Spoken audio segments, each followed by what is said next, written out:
shit. That's what I'm talking about. Wait! Okay, now, from the beginning. Hit it, boys. People still believe in higher education, but they don't always see what colleges do for them. Curious why? Me too. Welcome to Pulse Check, the Reputation Rethink, a 5-part series from Ologie. I'm your host, Dayana Kibilds, Vice President of Strategy at Ologie, the branding and marketing agency for organizations with missions that matter. In this series, we'll pull the curtain back on our new national study to surface the disconnects shaping higher ed's reputation. We'll hear from experts who are acting on these insights and give you the tools to start shifting reputation through smarter strategy and storytelling. Now, let's get to today's episode. Welcome back to Pulse Check, the Reputation Rethink. I'm your host, Dayana Kibilds. If you're just joining us, here's the core idea behind this series, the key insight from Ologie's latest national study. The public believes in the value of higher education, but they don't always see it. In episode 1, we shared the 5 areas where colleges and universities can amplify efforts to connect with the public. In episode 2, we zoomed in on research, which is the area where people are most aligned in believing higher education matters, but where there's still a meaningful gap between importance and perceived impact. Today, we're tackling 2 areas where that gap turns into real skepticism: money and the impact of institutions on their local community. My colleagues Doug Edwards and Dr. Cassie Dutton are back to help unpack what the data tells us and how institutions can respond in ways that actually resonate with the public. I'm so glad to have you here, team, because we're going to talk about everyone's favorite topic ever: money. One of the clearest signals in our research is that people are confused about how colleges and universities get their money, and they're skeptical about how it's spent. Because people see the high tuition, they hear about the large endowments, and they read the headlines about athletics and new buildings and major fundraising campaigns, and all of this is in the millions and billions. And without context, those signals start to blur together into one single question: what is actually happening with all that money? So Cassie, can you share the specific results in the study where this became evident?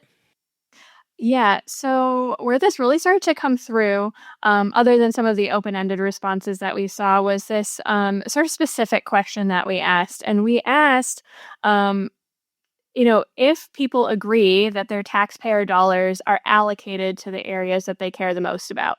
And I want to note quickly that we really asked this question in this way because all of the rhetoric surrounding higher education in the last year or so, and the focus of that rhetoric has really been around funding and taxpayer dollar usage and all of that stuff.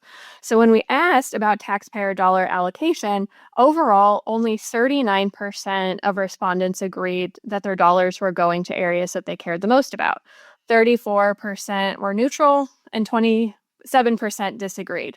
So not a lot of resounding confidence there, I mean, I guess it could be worse, but that agreement percentage is pretty low.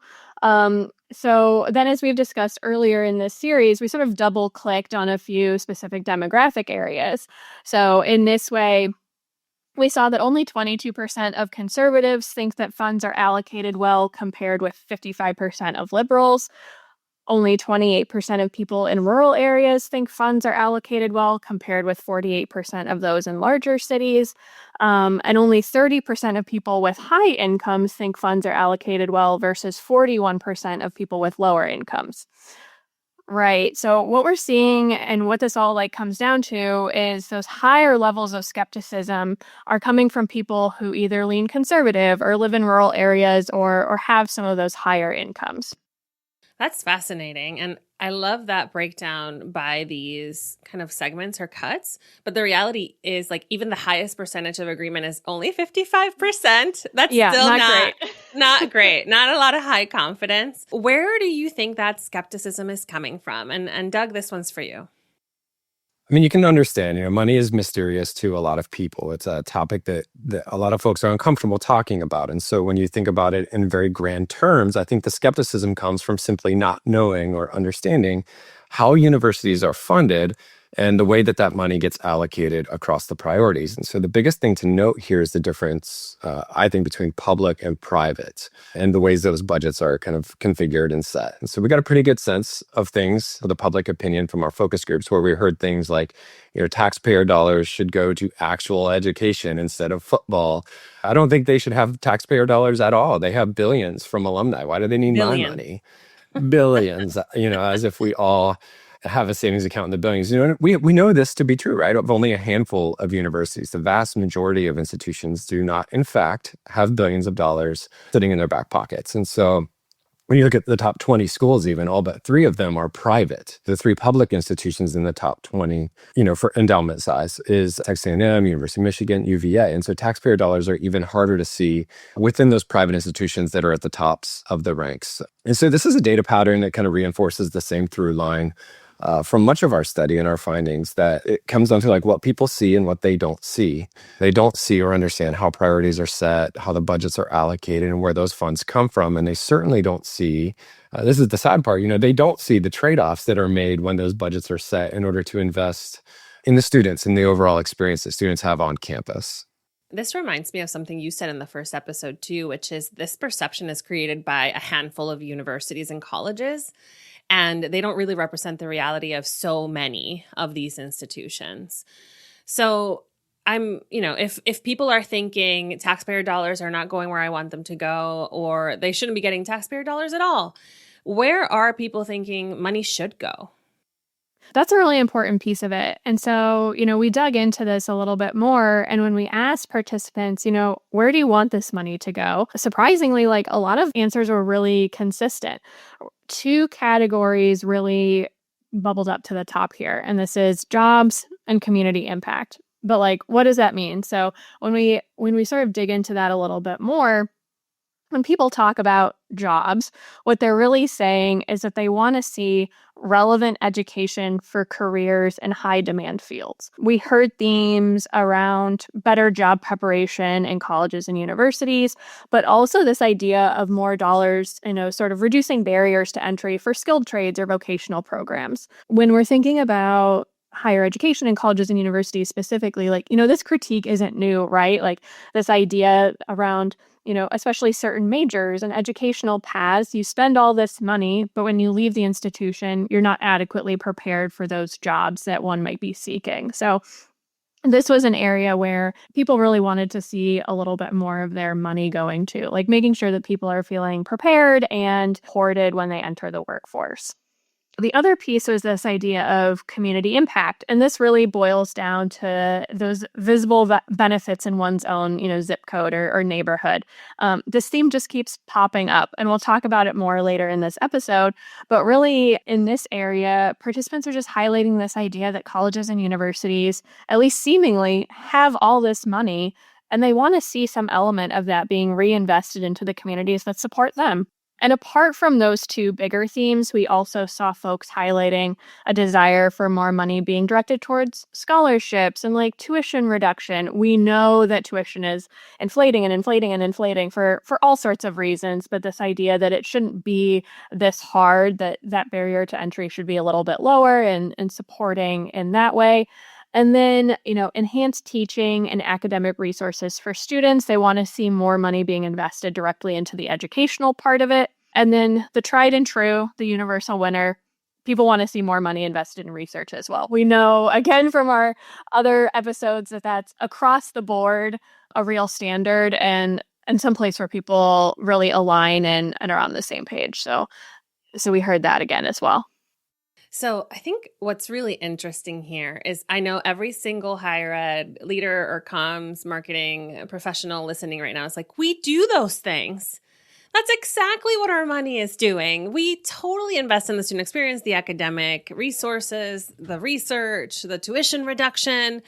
But the reality is the public just doesn't know it, right? They're not seeing it. So what are some of the ways institutions could explain more clearly how the money is actually spent to reduce that confusion and skepticism about money? There are a few things depending on where you sit within your organization. So I'll try to give you a couple ideas here. In enrollment, I think one of the biggest opportunities is to invest more communication resources pre-funnel, focus on financial literacy, helping students and families navigate not only the college search process, but specifically the complexity of paying for college. What can we do for parents and high school students today to help them understand how to pay for college even before they begin their search? If we're helpful, more empathetic to the costs and the trade-offs that those families are going to have to make, it kind of pulls them in. It helps them trust us and see us as a partner in their college search rather than an institution trying to hook them and pull them in. For all of our student affairs folks, student life, I think current students are another audience that we could focus on. Let's show them how their money is put to work for them throughout their student experience. If we look at student emails, can we include simple information about managing their finances in college? And better yet, include short form videos or infographics that kind of break down how their tuition and fees and room and board, how all of that is used simply, and drip that throughout the course of an academic year. We can work with our campus partners to host seminars, one-on-one coaching, casual coffee chats, etc. And this is just to keep the financial conversation alive and in front of students. There's a myriad of expenses that are offset by donor and state and federal and private support. And, each year ushers in a new opportunity for us to talk to students about how their money is managed on the university side.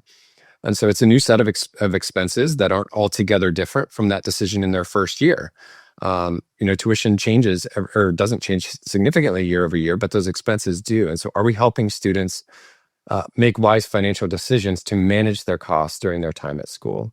Financial explainer videos are a great way to do this. If you look out of higher ed and do a quick YouTube search for how ETFs work or how mutual funds are assembled and managed, I think there's a lot of examples that you'll find that can kind of inform how we might show tuition breakdowns or fee breakdowns. A simple search for what is gap accounting can do the same thing. Doug, these are all fantastic ideas. And I love how you broke them down for these different groups, because I know from our work with enrollment audiences, right, how confusing the financial part of the college search is, all the way to like not even knowing that the price tag is for just 1 year. And then you're surprised the next year when your tuition goes up.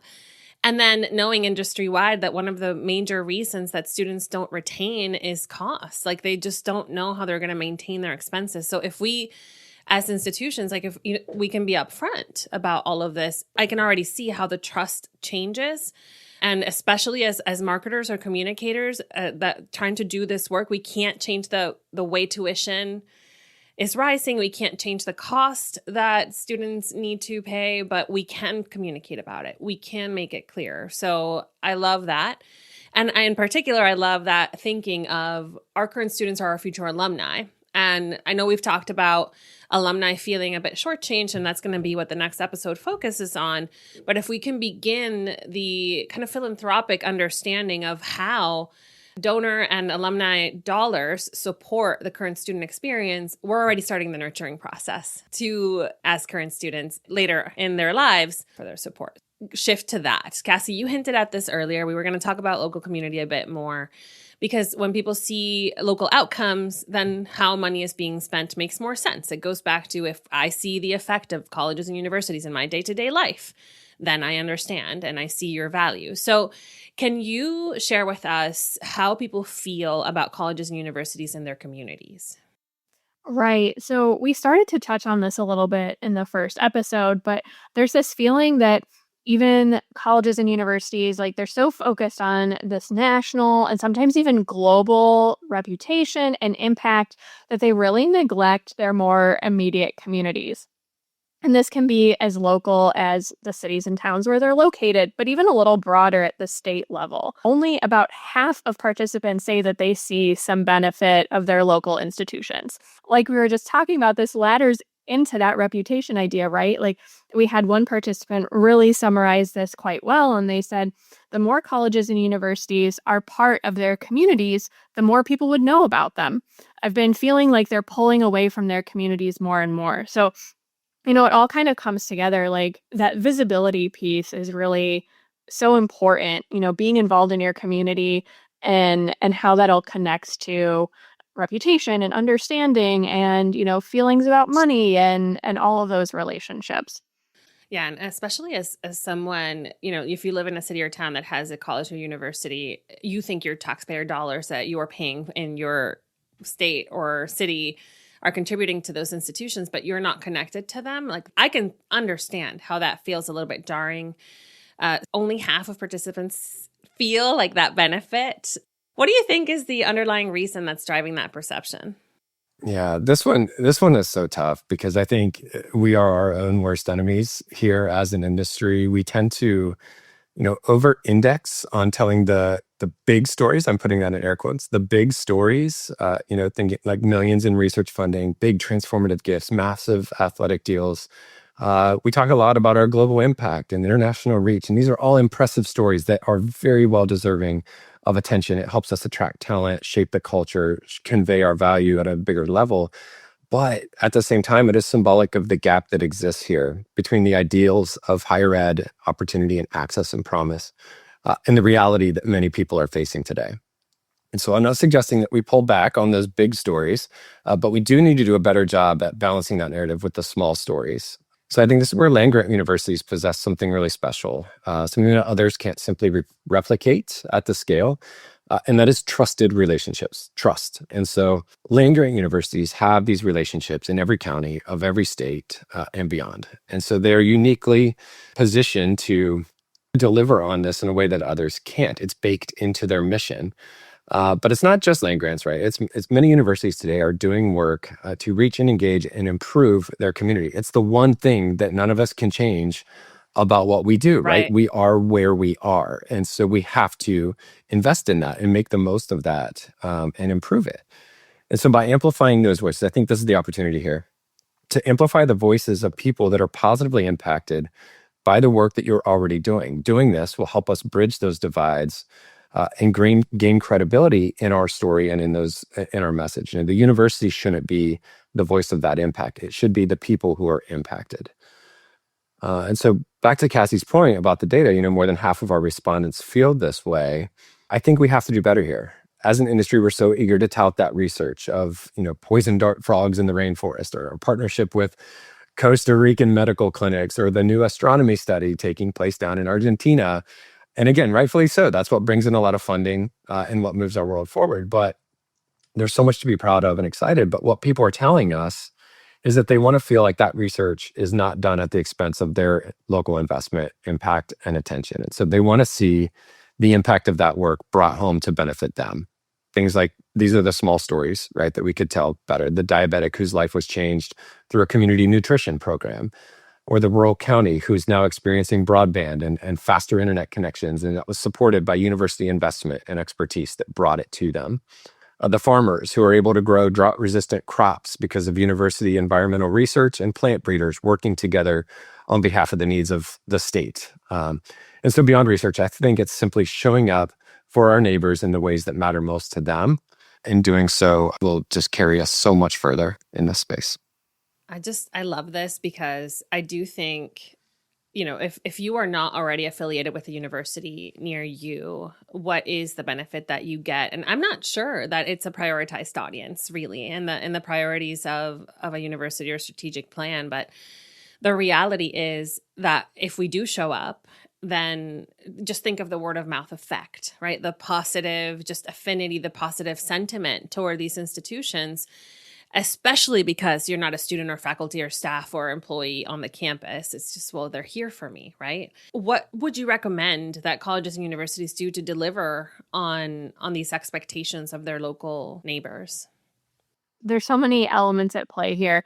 But I think what's really important to emphasize is that, first and foremost, whatever community initiatives you invest in, whether that's time, money, resources, it has to be authentic to your institution and the community that you're trying to get back to. We know that without that authenticity piece, these types of initiatives often, to put it simply, just backfire. So I think it's really starting at that place of like, what feels authentic to your institution, what feels authentic to your community. But when we ask people, what they would like to see from their local institutions, where they would want to see more of that presence, there were a few themes that really rose to the top. And first, They really want to see a partner when it comes to learning and research and careers. And what this looks like in practice could be establishing for-credit projects with partners in the area, paid internships, co-ops, these opportunities that create a clear route to local jobs and local investment. This could also look like admissions pathways for students who live nearby or who live in local areas, and prioritizing local residents, families, and students the way that colleges and universities traditionally have with legacy admits. So those are a few ways that we're seeing that can come up in that sort of first broad bucket. It makes me think of, some of the smaller liberal arts colleges that are just so, deeply ingrained and irreplaceable to their communities. And, in many ways, they're the ones that are doing it right. Places like, Bucknell, that's highly praised for its town gown relationships and its connection for alumni career opportunities, not only from the start, but throughout their careers. Denison University, offering, economic stability and vibrancy to a very small rural community here in Ohio. And so institutions like this that just bring a quality of life that is hard to find without an institution or a thriving college or university as a part of the community. I think, the next piece, which sort of really aligns with that, is this idea of making the campus, a real part of the community and a community hub for not just learning, like we just talked about, but leisure as well. And so, that can look like, letting residents take select classes at reduced rates and, opening the doors, so to speak, in those classrooms, offering tutoring and workshops for local residents. And then also like more fun stuff like public access to libraries and labs and gyms and like maker spaces, and also like cultural events and performances and public lectures and seminars on campus, and just like really, again, like just opening the doors and making the campus feel like a true part of the community. Yeah, I think, it's so funny. We talk with a lot of our partners about the relationship between the institution and its neighbors and surrounding community. And it seems so easy to say, well, open your doors and invite them in. And, but in practice, that is really very hard to do. And I think, it makes me think of, some of the schools that have been really hit hard over the past 2 to 3 years with the trends in higher ed today and what we're up against. Those smaller and mid-sized universities that are more regional in their footprint, and they are truly the economic lifeblood of the communities that they're in. And so I just want to acknowledge, this is hard, very hard. It's easy to say, but very hard to put in practice. And so many of these institutions, back to the money topic, it's increasingly difficult to, if you're not very well funded or you're struggling and you're really focused on enrollment or a fundraising effort, you have to make tough decisions about what to prioritize. But some of the public university systems, Pennsylvania, Michigan, Ohio, Carolinas, they all have these really high performing public university systems that are striving to do right by their community. And I think striving is the key word there. If the community sees that you're trying to show up for them and you're doing everything that you can to show up and be there and be present in your own community, I think that gets rewarded. That really connects back to that authenticity piece that we were talking about. Like, if you're just paying lip service, if you're just saying like, oh yeah, we're doing all these things, and it just feels like you're checking a box, it's not going to land. But even if you can't do all the things you'd love to do, if the community can see and feel that you're doing and striving as much as you can, I think that is really where that connection can start to form and build. I also wanted to add, there's this idea around, more K through 12 partnerships and youth access. And this can look like mentorship programs or college readiness programs. And that could be hosted even in local schools, again, like establishing that real connection to the community. And some ideas around like discounted or hosted athletic events. And again, making campus facilities available for high school games and tournaments and showcases. So again, just continuing to pull on that thread of, where you can, where it's possible to sort of open those doors a little bit. Yeah, I mean, this just speaks to the connection between higher education and the primary K through 12 schools. It's education on a broader ecosystem in our country. And I think these are, these K through 12 programs, these events, the support for students and families, it's about that broader commitment to education in our communities. So I think these are incredibly valuable ways that institutions can show up for their public school systems, for families, for community organizations, because they may not have access to those facilities. And so have you really done everything you can on behalf of your institution to make those spaces available? And if so, are they affordable? That's the hard part, right? Because we want to have strong relationships, and the value of those relationships is often greater than what we may end up charging for, an annual membership fee or a lab rental. So make them, open them up, make them available, and the lifetime value of that is going to return, quite a high ROI, I think. I think especially when I think of enrollment and schools that are going through enrollment challenges, the value of this kind of thing as an enrollment tactic is definitely understated. This reminds me of, I think this is an episode I recorded with Megan Millian from UA Little Rock when I was hosting Talking Tactics, that their campus opens up their auditorium or their gym or whatever to the graduation of the local high schools. So like the graduations happen on their campus.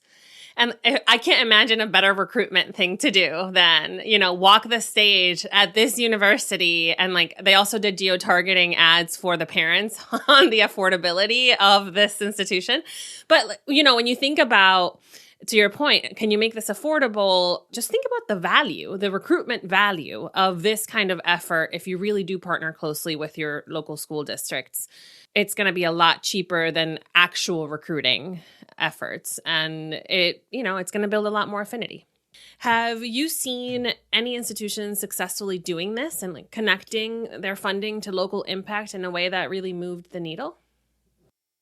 I think so. And I think, again, it's what's authentic to your institution, and kind of investing in the work that you're already doing and just taking it one step each time. But I think about, most compellingly, the universities that just mean so much to the communities that they're a part of. Institutions like the University of Kentucky, West Virginia University, they're the first two that come to mind. Global reach, certainly. National impact, certainly. But not at the expense of the state and the people that they are serving first. So it's not in exchange for this deep commitment to their state. Other big ones I think of, institutions that are really known for their extension service program. So Oregon State, Ohio State, the University of Florida. I think about the ones that are kind of labeled ultimate college towns. For me, that's UC Davis in Davis, California, and Sacramento. It's Bloomington and IU, and what a great year they're having through their football and athletics programs. I think of Eastern Carolina. So schools like that are just so, brings such a vibrancy to the communities they're a part of. I also think of, some of the really big time private schools that are so aligned and ingrained with their communities that you have a hard time separating the two. So the University of Pittsburgh, for example, but also Tufts University, which is known for its civic engagement, and active civilian leadership. I think of the George Washington University and its connection to government, Capitol Hill, and serving the DC area schools. So a great job, again, integrating with the K through 12 schools in their own backyard. And then I talked earlier about liberal arts colleges, and so a couple others that come to mind, St. Olaf College, Macalester College, Davidson, Loyola University of Chicago. These are all schools that have really strong community engaged learning programs. They have strong town gown relationships, and they're just so important to the schools to have that bi-directional exchange of value for the institution and for the communities they serve. So I'm saying these to help you see that there's no one way to do this. There's no right and wrong way. And regardless of the type of school you are, you can strengthen your ties to the community. And again, if we all are doing this, even in a small way, a little bit more each year, the collective impact of that can just be so profound for the standing of higher education, which is the industry we all serve. I think you're right, Doug. And honestly, thank you both for joining today and sharing all these insights. This is so fun. I mean, you can tell that I care very much about this. I think it's a massive opportunity for our industry, or for higher ed. We have to show up for our communities. If we don't, we're just doing ourselves a disservice. I feel like both of these topics, money and community engagement, are things that we know about but don't talk enough about. And so I think this has been really great to share all the things we've learned and hopefully spark some ideas amongst our listeners. What today's episode really reinforces for me is that the public isn't asking colleges and universities to be perfect. They're asking them to be visible and understandable and present in the places where their day-to-day lives are actually happening. In our next episode, we'll turn to alumni and their ROI and talk about what it really means to support graduates beyond commencement, especially in today's job market. Thanks for listening to Pulse Check, the Reputation Rethink. I'll see you in the next episode.